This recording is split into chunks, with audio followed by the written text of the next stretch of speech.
সবাই মিলে আজকের এই রাতটি অনেক জমজমাট করে তুলব, সেটাই আশা করছি। 2 ঘন্টা আপনাদের কাছ থেকে চেয়ে নিচ্ছি, চেষ্টা করব আপনাদেরকে দারুণ কিছু ঘটনা উপহার দিতে।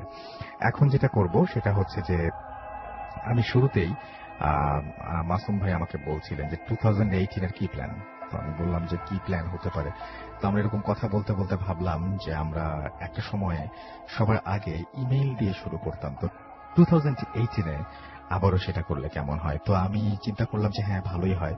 এবং আপনাদের অনেকের এরকম কথা ছিল যে একটু যদি ইমেইল দিয়ে শুরু করা যায়, অনেকেই লিখতেন। এবং যারা এটার পক্ষে আছেন তারাও ফেসবুকে লিখতে পারেন, যারা এটার বিপক্ষে আছেন তারাও ফেসবুকে লিখতে পারেন। ছোট্ট একটা ঘটনা দিয়ে আজকে শুরু করতে চাই আমাদের এই এপিসোডটি, এবং আশা করছি যে এই ছোট্ট ইমেইলটি আশা করছি আপনাদের ভালো লাগবে। ওরা সেটা রাজি হয়। তখন এর মধ্যে কি হয় রাসেল ভাই, ওই ওদেরকে শিখিয়ে ওদেরকে আর একটা বিষয় আনতে দেয়া হয়।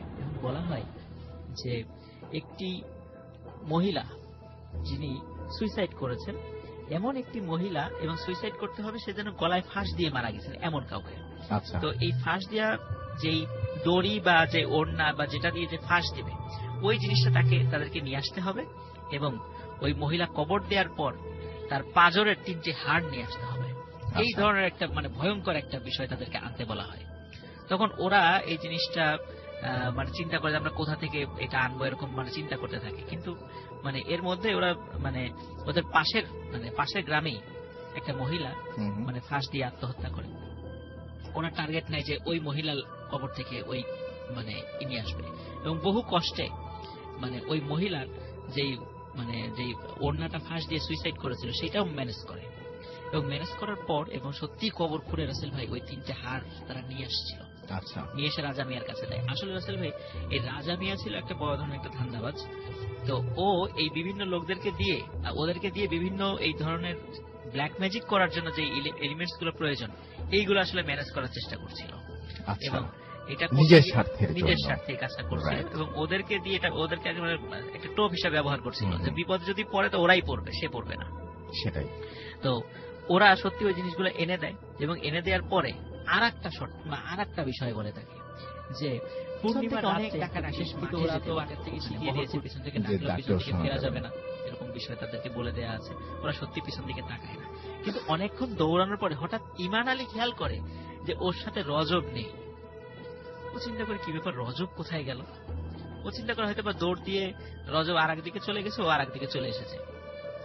ওই চিন্তা করে সে ওই পাগড়িটা নিয়ে, ইমান আলী নিয়েছিল সাদা পাগড়ি, তো ওটা নিয়ে সে যখন রাজা মিয়ার বাড়িতে রাত্রে যায়, গিয়ে দেখে যে রজব তার আগেই ওখানে চলে এসেছে, এবং সে সেন্সলেস হয়ে রাজা মিয়ার উঠানে পড়ে আছে।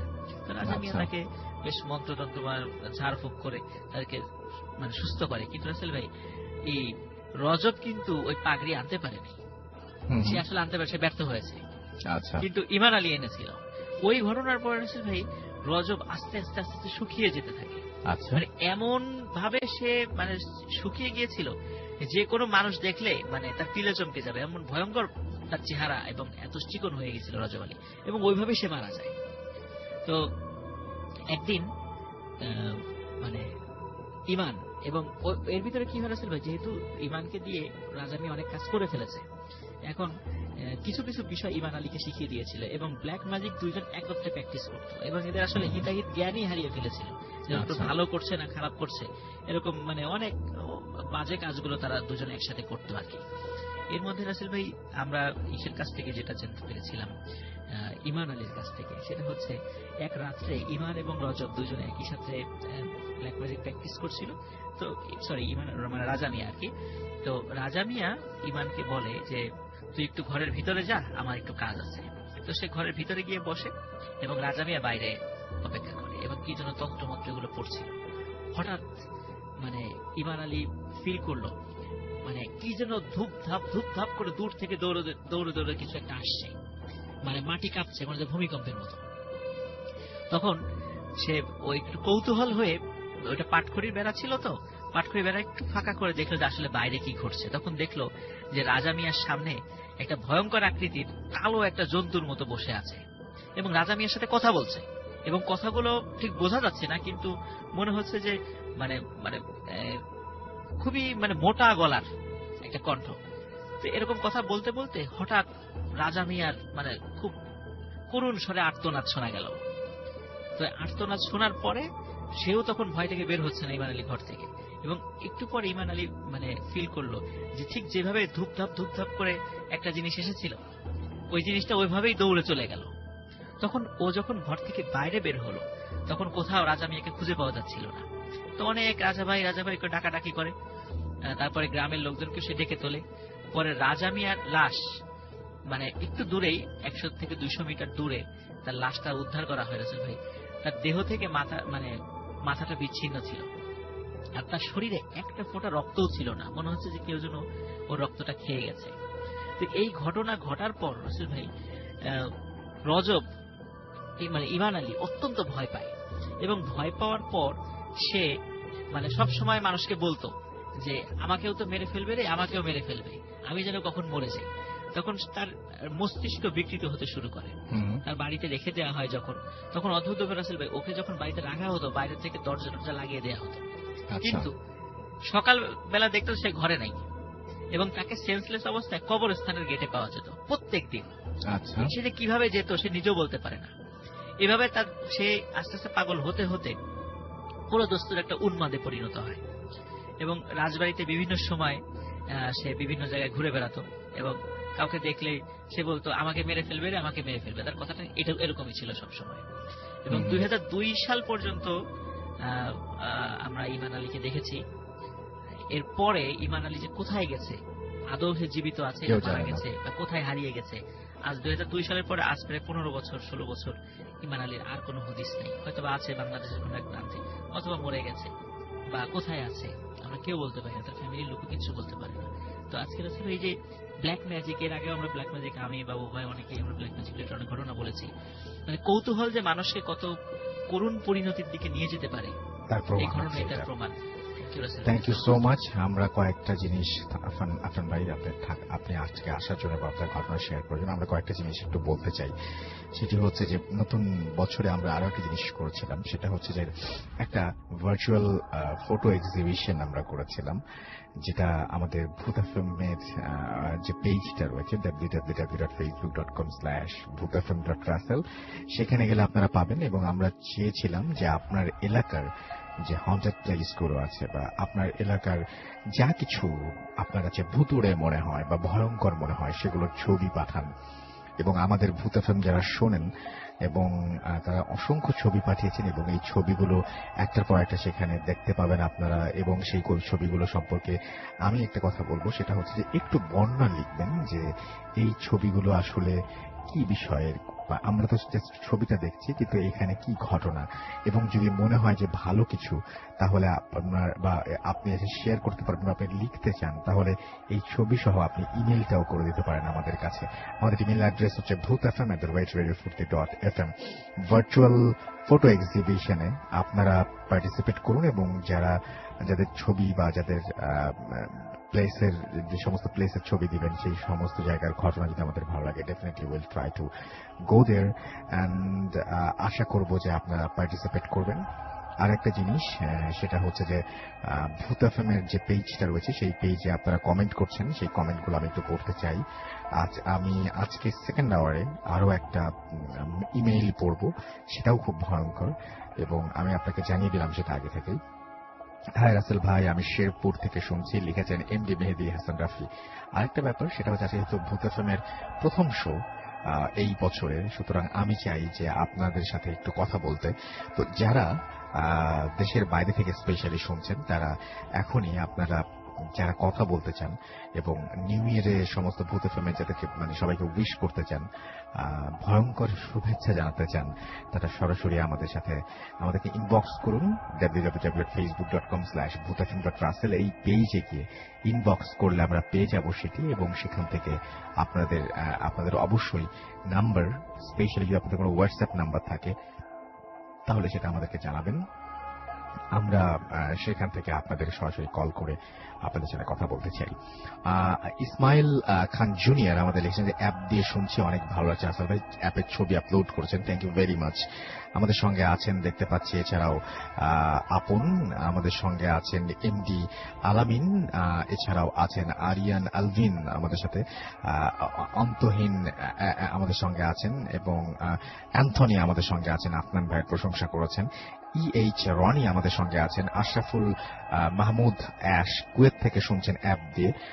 আপনারা যারা বাইরে থেকে শুনছেন তাদের কিন্তু বললামই যে আপনারা সরাসরি আমাদের সাথে ইনবক্স করে আপনার নাম্বার এবং নাম জানাতে পারেন এবং মাসুম ভাই আপনাদের কল দিবেন।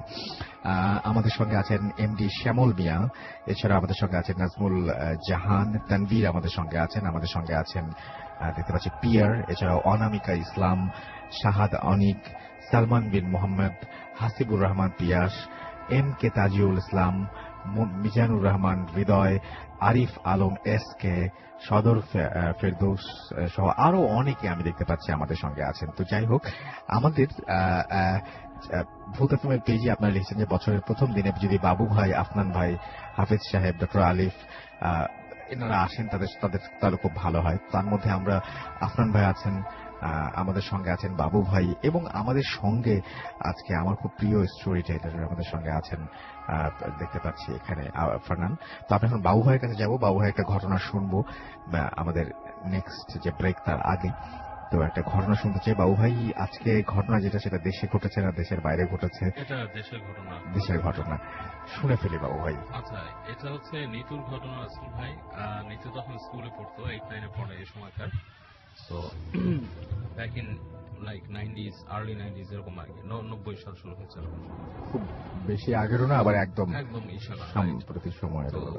এরকম একটা সময় ও এক সময় অসুস্থ হয়েছিল আর কি। তো বেশ মানে আপনার মানে নিউমোনিয়া টাইপের আর কি, হাসপাতালে অ্যাডমিশন নিয়ে থাকতে হয়েছিল কিছুদিন। তো হাসপাতালে যখন ভর্তি হয় তখন হাসপাতালগুলো তখনকার সময় এত ফ্যাসিলিটেড ছিল না, মানে আলাদা আলাদা রুম, এবং রুমগুলোর ভিতরে বেশ ফাঁকা ফাঁকা, মানে পুরনো আর কি টাইপের ছিল আর কি।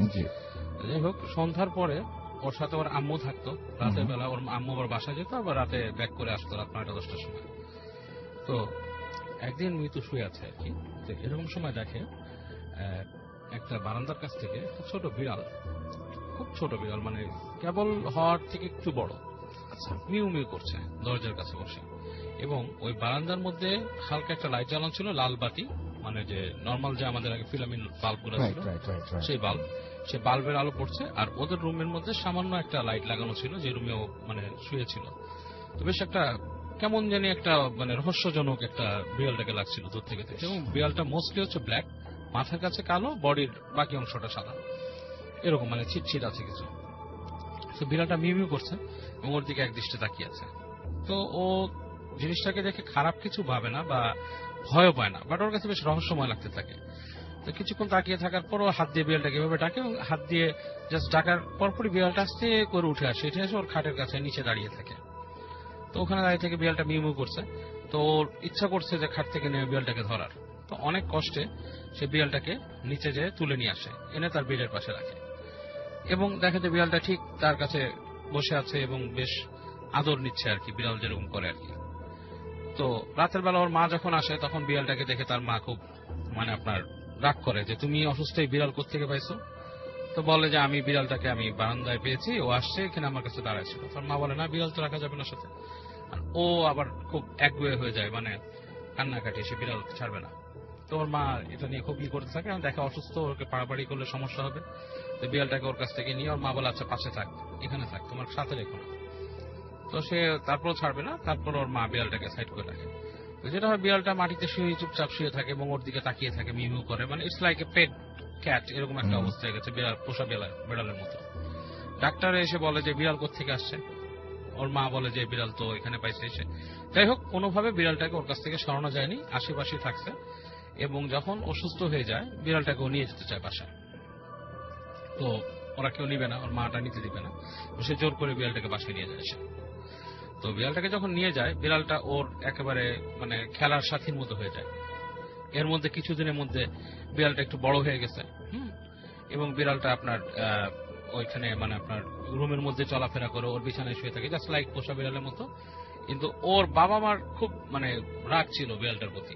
এই 2-1 মাস থাকছে, তারা তার সাথে মানায় নিতে পারেনি বিড়ালটার সাথে।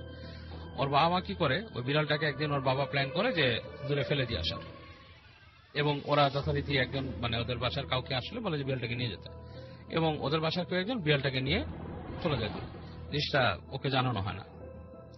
তো ও পরে যখন বিড়াল খুঁজে পায় না, বাপ মাকে বলে যে আমার বিড়াল কই, এই কই। বিড়াল একটা নামও দিছিল, তো বলে যে না, ওর বিড়াল তো কোথায় চলে গেছে আমরা জানি না, এটা তো নিজের থেকে এরকম চলে গেছে। তো কথাটা শুনে ও খুব মন খারাপ করে। কিন্তু রাতের বেলা ওদের বাসায় ওর মা শুনতে পায় যে ওর রুম থেকে বিড়াল ডাকতেছে, একটা বিড়ালের ডাক, হ্যাঁ, লাইক বিড়াল যেভাবে ডাকতো ঠিক জাস্ট লাইক দ্যাট। তো ওর মা বলে বিড়াল কোত্থেকে ডাকতেছে, এবং দেখে যে মানে ওর মা কি করে যে বিড়ালকেও নিয়ে আসছে বা সামহাও ওইটা ব্যাক করছে। ওর মা আস্তে আস্তে রুমে যায়, যে দেখে যে রুম খালি, কোনো বিড়াল নেই, কিছু নেই, এবং ডাকটাও থেমে গেছে। তো ওর মা খুব এটা নিয়ে কনসার্ন যে বিড়াল ডাকে আবার গেলে থেমে যায়, উনি যখন আবার গেট লাগায় চলে আসে আবার বিড়াল ডাকে, এরকম একটা সিচুয়েশন। তো ওর মা খুব হয়ে যায়, সারা রাতি উনি এরকম মানে একটা প্রবলেম পড়ে, এবং উনি উঠে ড্রয়িং রুমে বসে থাকে শেষ পর্যন্ত। এবং এরপরে যেটা হয়, ওর মা এই বিড়ালের ডাকটা তার একটা মানে ফোবিয়ার মতো হয়ে যায়, সবসময় উনি বিড়ালের ডাক শুনতে পান, মানে রাত হলেই সন্ধ্যার পর থেকে ওরকম বিড়ালের ডাক শুনতে পান। তো একদিন রাতের বেলা ওর আম্মা নাকি যায় ওর রুমে, ও যখন ঘুমায় ছিল, মানে ওই ঋতু ঘুমায় আছে, এবং ওই বিড়ালের ডাক শুনে ওর আম্মু আস্তে আস্তে, তখন মনে করেন 10টা-11টা বাজে রাত, এরকম সময় উনি ওই রুমে যায়। তো রুমে যে উনি ওই গেটটা যখন করতে থাকে, এখন উনি শুনতেছে ওই রুমের মধ্যে একটা গড়গড় গড়গড় করে শব্দ হচ্ছে, বিড়াল যেরকম শব্দ করে অনেক সময়, হ্যাঁ, কিন্তু বিড়ালটা মনে হচ্ছে একটু রাগ টাইপের, মানে গড়গড় করতেছে। তো উনি গেটটা খুলে যে উনি দেখে খুবই আশ্চর্য একটা জিনিস, যে একটা প্রাণীর মতো কিছু একটা, ইটস নট লাইক মানে মানে কি বলে, মানুষের মতো না, আবার বিড়ালের মতো না, কিন্তু মুখের কাছে মনে হচ্ছে কিচ্ছু নাই, একটা ইসের মতো দেওয়া, কাপড়ের মতো এরকম পরা, মানে একটা মানুষ যদি মাথায় ঘুমটা দিয়ে রাখে, কাইন্ড অফ লাইক দ্যাট।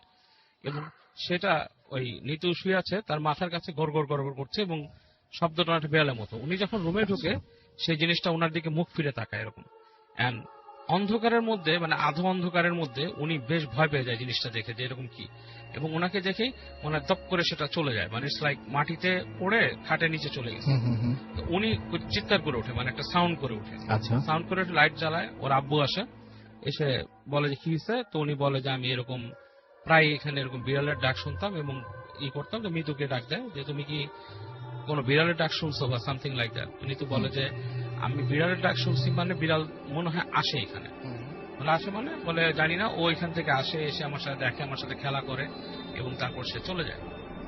তোমরা ওকে কি করছো, তোমরা ওকে ফেলে দিয়ে আসছো কোথাও, ওর মাকে জিজ্ঞেস করে। তো ওর মা বলে যে ওর এই ধরনের বিহেভিয়ারটা বেশ অ্যাবনর্মাল ছিল, সে বিড়াল ওর সাথে খেলা করে, বিড়াল আসে, রুমে চলে যায়, জিনিসটা ওনাদের কাছে অ্যাবনর্মাল লাগে, এবং ওর আচরণগুলো খুব একটা চেঞ্জ হতে থাকে, মানে শি স্টার্টেড টু মানে বি লাইক আপনার এক্সেন্ট্রিক, মানে নিজের মতো হয়ে যায় সে।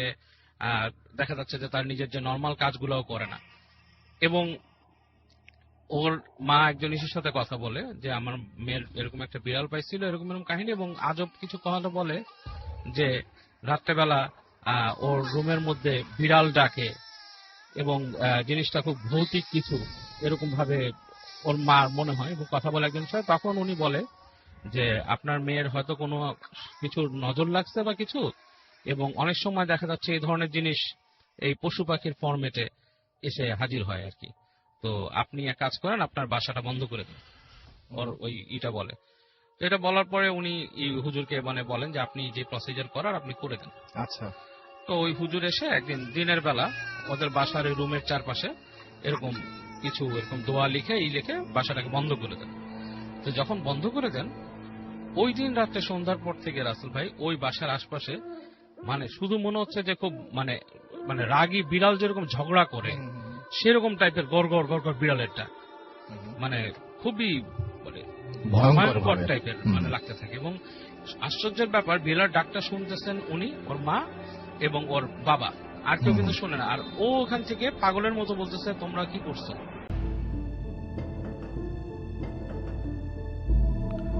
তো প্রিয় লিসেনার্স, আজকে আমরা ভাবলাম যে আপনারা তো প্রতিদিন নতুন নতুন ঘটনা শুনে থাকেন এবং আমাদেরকে অনেকেই কমেন্ট করে জানিয়েছেন যে ভাই, পুরাতন যে ভূতভূমির ঘটনাগুলো ছিল সেগুলো যাতে আরেকবার আমাদেরকে শোনানো হয়। তো আপনাদের অনুরোধে আমি ভূতভূমি থেকে সেই আমরা 2018 সালের দিকে একটি ঘটনা হয়েছিল, তো সেই ঘটনাটি আজকে আপনাদের সামনে আবার পুনরায় নিয়ে চলে আসলাম।